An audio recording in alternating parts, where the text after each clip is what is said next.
Hello, welcome back to Jay's Rock and Roll Stories. I'm your host, Jay. We did an episode a while back on Clapton and the Yardbirds, and the book where I got all my notes from, I thought it was great. It was called The Edge of Darkness by Christopher Sanford, and I jumped back into that book, and I wanted to know what happened after the Yardbirds. So this is that story. Where's Clapton after the Yardbirds? So this is called Clapton After the Yardbirds. Duh. So it's 1965. He's a 20-year-old Clapton, right? He's got no band to call home. Like he quit the Yardbirds. He's enjoying having no ties, but also expressing doubt about, returning to music business. He's kind of maybe this is not what I want to do. In an interview with Rave magazine, Clapton's statement, he said, "For me to face myself, I have to play what I believe is pure and sincere and uncorrupted music." So a statement seized on by a 31-year-old blues aficionado recently arrived in London suburbs, John Mayall. So he saw that little quote about, uncorrupted music, and he's like, hey, maybe this is my guy here. Who is John Mayall? He's a dedicated blues musician. He fronted a blues band called Powerhouse 4, and who would open for touring American blues acts. Real blues musicians from the States, they would open for these guys. And according to one musician who knew him, John Mayall was a total eccentric. John used to leap on stage naked to the waist, live with a geriatric Mick Jagger kind of, and when he sang, you couldn't believe it. He sounded as bluesy as your grandmother. What John had was enthusiasm. That was a quote. Bluesy as your grandmother. So John Mayall calls upon Clapton to join his band, right? The Blues Breakers.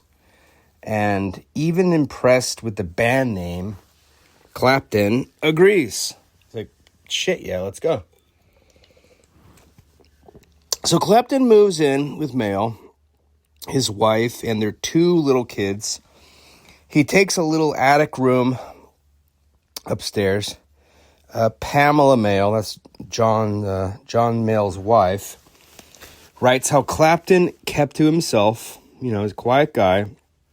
But one day, when they had a little outing to the London Zoo, John, the wife, the kids, and Eric, you want to come?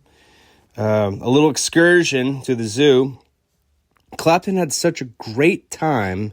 Like he was so transfixed with the chimpanzees that when they got home, it was like he was pleading to go back. He was pleading, can we go back to the zoo another day? She called it endearing, but also kind of strange.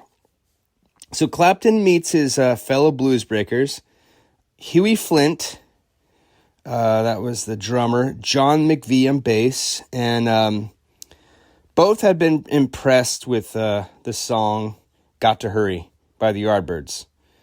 Funny story, which Mayall, who also admired the song, spluttering with rage when the jukebox at first erroneously played "For Your Love." Like he put the song on the jukebox, "Got to Hurry," but "For Your Love" came on. So erroneously it played "For Your Love," which he hates just as much as Clapton hates.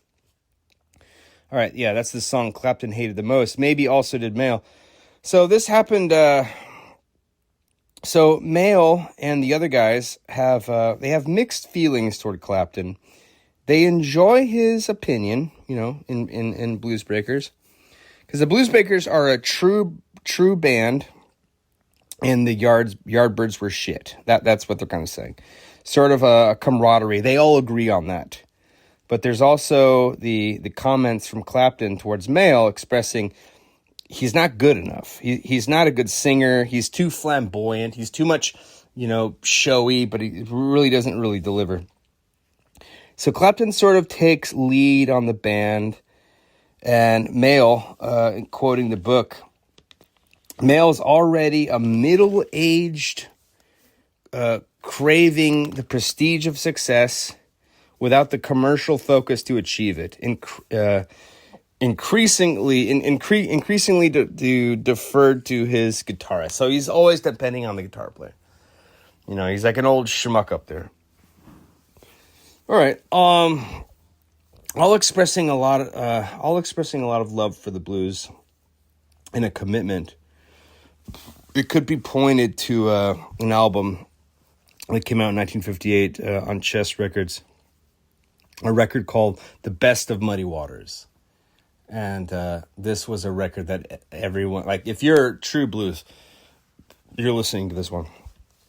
In answer to that honest purity and commitment, they released a song called "Telephone Blues" by John Mayall and the Blues Breakers, and I listened to it. It's a good song, definitely purist blues. The 45 is side A of "I'm Your Witch Doctor," and the B side is "Telephone Blues." It was produced by Jimmy Page. Look at that, right? So, okay, here in time, 1965, Clapton is actually gaining fame. From a Melody Maker article at the time, Clapton, a knockout. Clapton is the best blues guitarist in Britain. Quoting from the book, the ensuing money and female adoration were a bonus.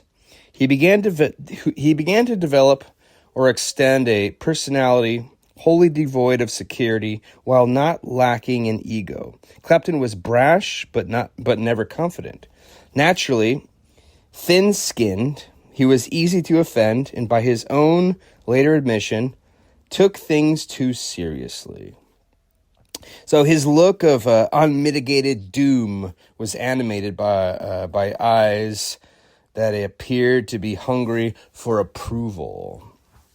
May 1965, Clapton is already bored with the Blues Breakers. Clapton moves from Blackheath, dividing his time between Ripley, a writer's flat, and Redcliffe Gardens, and sort of like a commune above a warehouse at 74 Longacre Covent Garden, which also housed a piano player named Ben Palmer, a puppeteer named Ted Milton, and the actor John Hurt. Clapton and John Hurt living together in this little commune, little house. According to a young girl named Kay Monday, her quote is, it was chaotic, a big open plan place in which half a dozen people would be sprawled out drunk. At 4 p.m, you'd see Clapton asleep. His main drink was cheap red wine. Then he'd get up and play the guitar, hunched over it, mumbling. That was his whole life then. Drink, sleep, and music. You never saw him eat. End quote. So John Mayall John Mayall's a teetotaler. He doesn't drink. He traveled separately from the rest of the band, and he would dock your wages for lateness, like if you smoked or drank too much. On Fridays, Clapton and Flint and McVie were each handed an envelope, right, containing 20 pounds, minus the sums deducted as penalties. He's a band leader, John Mayall. I talked about this before in other episodes. James Brown was a band leader. He would deduct money. I think it was not Eddie Floyd. I forgot who it was. Band leaders, yeah. It's not one and all, one for all for a one and one for all. This is my band. You fuck up, I'm docking you some fucking money. So I thought this line was kind of funny. In hotels, Mayall turned in early. He'd go to bed early with his blues records and pornography. His pornography collection, only Clapton was allowed access to either. So Clapton could get some of his porn mags and his records. The other guys weren't allowed to. Clapton deemed the Blues Breakers equally boring as the Yardbirds. It just wasn't enough. He was appalled at the polished-up cover versions of old blues tunes, lacking any raw ability. Clapton quits the band, puts together a ragtag band of musicians from the commune, calling the band the Glands. They play around Europe, but it's a complete disaster. Realizing he's screwed up, he calls up John Mayall, asking him to get back into the band. Back in the Blues Breakers, John Mayall John Mayall had fired John McVie for turning up late to practice drunk too many times, and had hired Jack Bruce from the band Graham Bond Group, the Graham Bond Orchestra organization. All right, but with all Clapton's frustrations, he is getting noticed. People are noticing him. His blues is seen as the best British blues of all groups at the time. He's greeted warmly by Keith Richards, Brian Jones. The Beatles like him. The Beatles sought him out to meet him. There's this, quote-unquote, Clapton is God going around, right? This Clapton is God graffiti. Here's the story. 1966, a typist named Sally Prescott was at the stage door at the Marquee in London. Her words were, "The rest of the group came out, followed by Clapton, with a face like thunder. I looked around and said, 'Here comes God himself.'" All right, her friend watched him go, walking uptight, frustrated, and responded, "That's a good name for him, God. He looks like the Almighty." Melody Maker kind of picks up on that. Melody Maker magazine repeated the sentiment, and then other papers as well. They're repeating this little idea here. Fans at live gigs started shouting, "God, God, God, give him a solo, God, God, we want God." Like, ridiculous, right? Clapton is God. So it started appearing on walls. It's graffiti by fans, Clapton's reaction was like a mixed bag. It began as fashionable, right? It was a very funny, very strange, and there's nothing you can do about it. That's what he said. This is fashionable, it's strange, and there's nothing we can do. He's digging it. 1966, McVie comes back on bass. Jack Bruce gets recruited to Manfred Mann. They swap. Remember, John McVie was a Fleetwood Mac. July 22nd, 1966, the Blues Breakers with Eric Clapton is released. It doesn't the record, right? It doesn't get a lot of attention. Doesn't get to be a top 10, and also was a pain in the ass in the studio. Clapton always demanded, "You turn me up, right?" And the other members were like, "Come on, dude, keep it equal." But I have to agree. I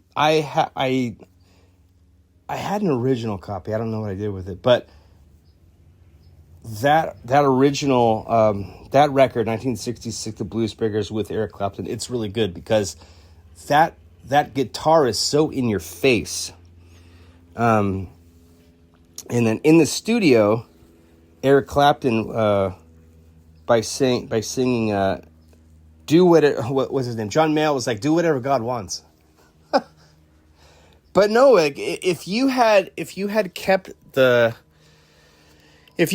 his guitar equal with the bass and the drums, it would just sound kind of flat, like something lame, like Dave Clark 5 or something. Like the guitar it's you never heard a record like that early. You got to hear that one. It's the Blues Breakers with Eric Clapton. It's forefront guitar playing, Jeff Griffin is a veteran in the BBC. He produced, he's a producer, and he calls it the very moment the guitar hero was born, which I agree with, because at the time in 1966, you don't have a forefront member just, throwing it in your face. And that record, the Blues Breakers with Eric Clapton, it's just like, wow, this stands out. Like, who is, like, geez. Check it out. that's a good record to listen to. All right, so here's a bit from a magazine article from that time. So he readily puts down English artists. We're talking about Clapton, and says that he'll get out of England when he can. I don't think there will be room for me here much longer. None of my music is English. It is rooted. His music. It is rooted in Chicago. I represent what is going on in Chicago at the moment. So he's talking about blues. He's talking about electric blues. B.B. King, Muddy Waters. I feel that the English are rooted in rock and roll, like Tommy Steele. That stuff coming out of England now makes me puke. I'll be the first to put Chris Farlowe down, which is kind of funny because I had to go back and listen to Tommy Steele and Chris Farlowe. So it's kind of like, it's very poppy. It's not really rock and roll. It's kind of like showy show tunes. I think those two guys were in movies. It's really not like kind of in your face. It's just it's very pedestrian rock and roll. I wouldn't even call it rock and roll. I would call it like pop show. It's like showman. It's like Vegas, like da da da da da. Like it's just mix that with English rock and roll.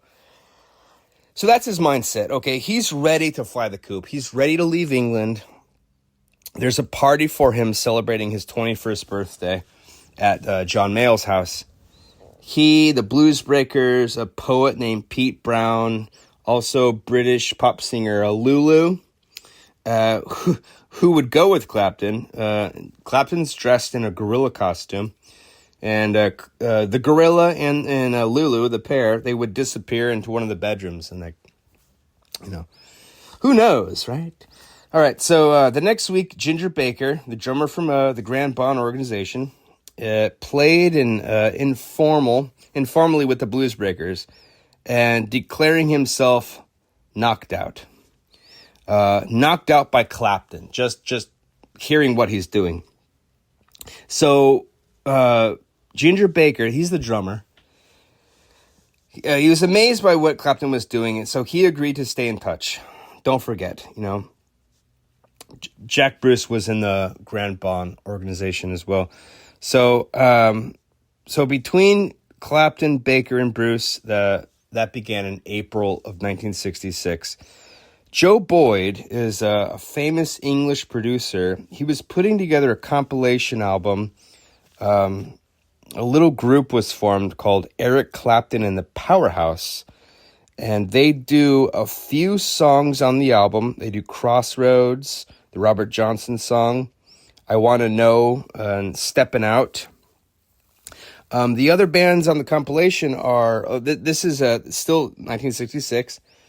The other bands are Paul Butterfield Blues Band, Al Cooper, Tom Rush, and the band lineup for Eric Clapton, the Powerhouse, is Clapton on guitar, Steve Winwood, so they took fake names. Steve Winwood as Steve Anglo on vocals, Paul Jones as Jacob Mathewson on harmonica, Jack Bruce on bass, Pete York as Peter Harold on drums.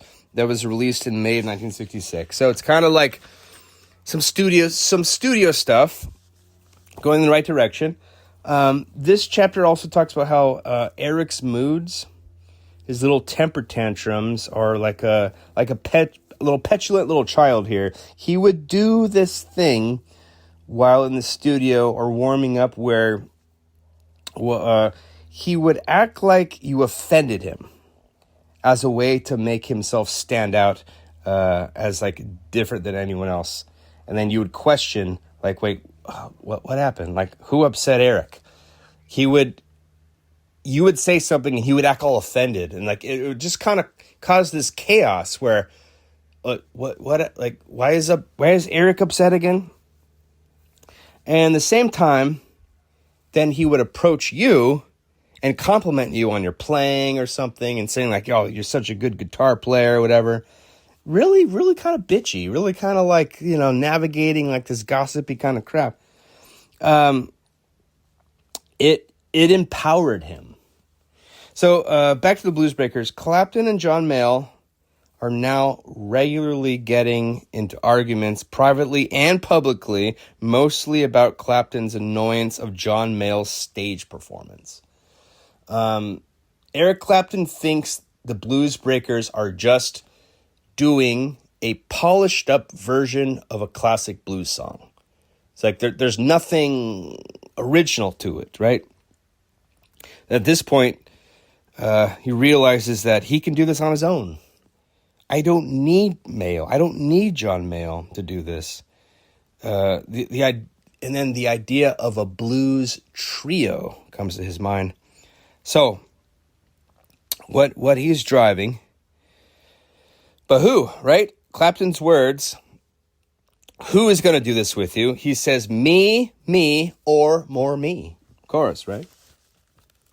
All right, so Steve Winwood declines because he was having too many responsibilities with the Spencer Davis group.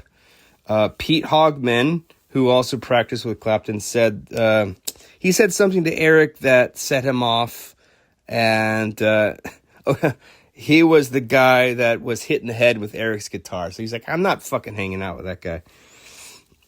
So the word got around. It was incredible that Clapton was creating a band. Clapton's leaving John Mayall. John Mayall, who thought of Clapton having never shown any leadership qualities at all, was aware that he was friendly with Jack Bruce and Ginger Baker, but those guys hated each other, right? Jack Bruce, Ginger Baker from the Graham Bond organization, they don't like each other. So the seeds have been planted here. Ginger Baker, with the tentative idea of forming a group in April of 1966, Ginger Baker, definitely not having Jack Bruce. That's what his idea was.